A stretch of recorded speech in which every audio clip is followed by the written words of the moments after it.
Kaitaia doctor Lance O'Sullivan has launched a passionate attack on the controversial film Vaxxed, from cover-up to catastrophe.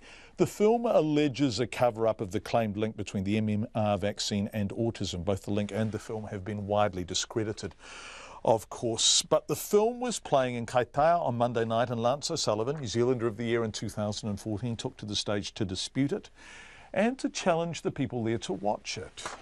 I've come here not to watch the film. Oh, why not? Not to watch the film, but to continue my battle and my challenge for my people, and importantly, for our children. Tamariki mokupuna. And I said in my kōrero, I said I come here with a lot of anger. That was Monday night. I spoke to Lance O'Sullivan a short time ago about what he did and why. Oh yeah, look, John. I knew on Monday evening. Actually, I knew for a while that this anti-immunisation group were going to try and bring this movie to Kaitaia, and I knew it was in Northland, and I had been doing a bit of work in media around that. But when I heard they were coming to Kaitaia and I was in town, there was no way I was going to let them come and present and peddle this misinformation and falsehoods on my watch. So, look, I went along and I protested. I mean, and protest is not new to me. I mean, I think, my career in life is about, challenging and butting against wrongs and injustices. And this here was a classic example of harm to the community I care about. So, look, I went along and I did my pūkana. And what was the response?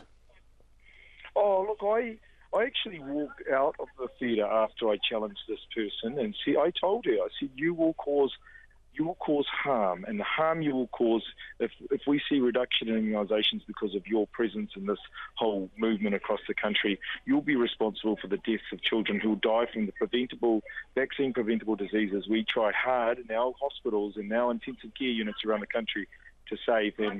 And so I left after I had said that I wanted her to leave. And she followed me out, actually, and had a go at me outside in the car park, and I've got that on video. And so, so that's, so I went back in and gave them another serve. And, so, I mean, they weren't happy, John, but I'm not there to be popular. I was there to be alpha resistance. What's it like getting people immunised in the north? I have a sense that actually you've been more successful in recent years, but it was tough work for a while, wasn't it?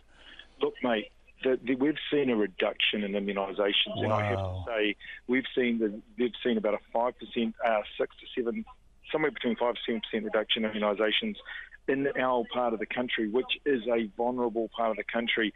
I do suspect that these groups, these harmful groups that are out there promoting these falsehoods, are a part of that. And I'm sorry to interrupt, but I just want to address explicitly and specifically the falsehood that you are addressing, and that is the skyrocketing increase of autism is related to immunisation, right? That's what they're saying in Vaxxed. Look, that's it. And look, it's been broadly and widely disproved and discredited. The person, I won't even mention his name, but there's a doctor from the UK who put this forward as a theory forward, has been struck off the medical council. The Lancet Journal had to apologise for their part in allowing such poor quality a theory like this put to be publicised and published. The media in the UK were dragged over the coals, but it didn't stop the fact that children died as a result of the reduction in immunisations that occurred after this. One man resulted in lots of deaths of children. I mean, and the reduction you're talking about that you're seeing in the far north, and I had no idea about that. So a 5% reduction. Yep. Are you putting it down to this? What are you putting it down to? Oh, look, I'm definitely attributing it to the anti-immunisation movement, the campaign of misinformation that these people are fronting. I mean, there's a charity in New Zealand, and we should be pretty much ashamed, to be honest.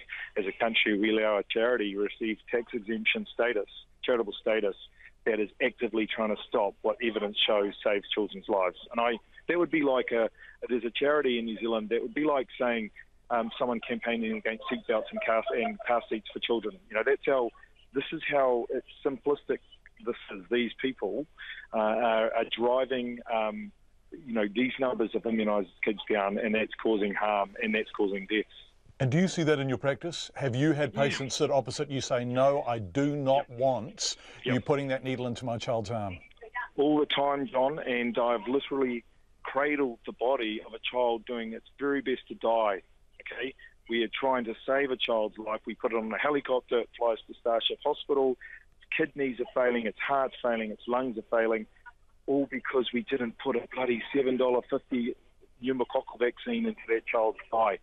And that infuriates me, that incenses me, that we would have people trying to come into the town I live and serve and work in on my watch, trying to drive those gaps wider. Geez, I tell you, mate.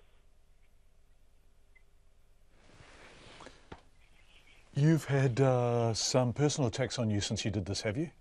Yeah, I have, and it's, I've never attacked the people, I've attacked the issue, and and I'll share this with you, John, and I know this is quite public now, but I had someone on this Facebook and this social media space make a comment about my son's very, very severe medical condition and make very hurtful comments about that, and saying a very flippant comment about, if he had a vaccine, what would have happened, and and some very hurtful statements made. And that goes to show how vile these people are, to be honest, John. Dr. Lance O'Sullivan speaking to us a short time ago.